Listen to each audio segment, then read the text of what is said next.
There's got to be a better way. I've been sitting here for 10 minutes. Actually, there is a better way. So, there's a thing called high-speed rails, and a lot of other countries have been using this technology, and we're starting to incorporate it here.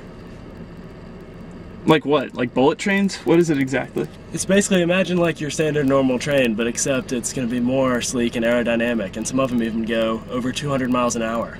How come I haven't heard of any of this? Do we have any? Well, technically, we do have one. If you look at this graph here, you can see that we're actually pretty far behind. So most of the countries started building their high-speed trains in the 80s and 90s, some even before that. Japan started in the 60s. And what's not on here is China, who started in 2006, but they have the biggest network today. As you can see, though, the US just has a very small little blip. That is one train called the Acela Express. It runs between Boston and Washington, D.C., and it technically qualifies as a high-speed train because it goes over 150 miles per hour at one spot. Actually, it only averages about 70 miles an hour.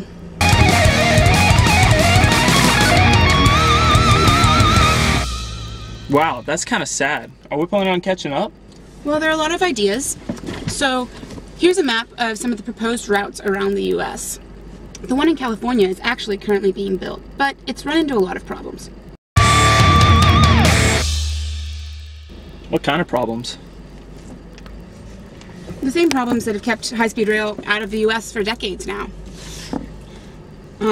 It's expensive to build. See, when you're building a regular train track, you can build regular tracks. But for a high-speed train, you have to build special tracks that can handle the high speeds. And that means just redoing all of our infrastructure.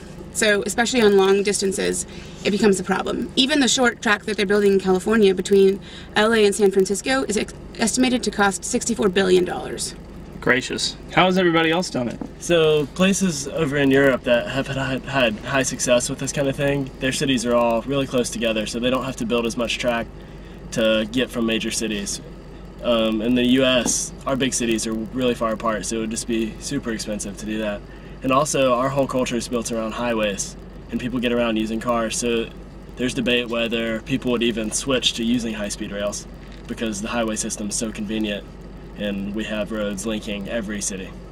Gotcha. It sounds to me like it could be worth it, though. Well, studies have shown that actually the majority of Americans would agree with you there. 2/3 of people surveyed said that they would ride high-speed trains if they were available. In fact, the government has also looked into it. They published a 28-page document detailing all of the plans we have in 2008, but not much has happened since then. Even in that, they dedicated $8 billion to this kind of program. But as of yet, only the California railway is being built. So, I mean, if we really want to see high-speed train take on in this country, we'd really have to figure out how we're going to fund it and how we're going to get people to ride it and use it so that it's worthwhile. Any other questions? No. Would you use the rail in the future now that you're informed? Absolutely. You would? Maybe. Well, that's good.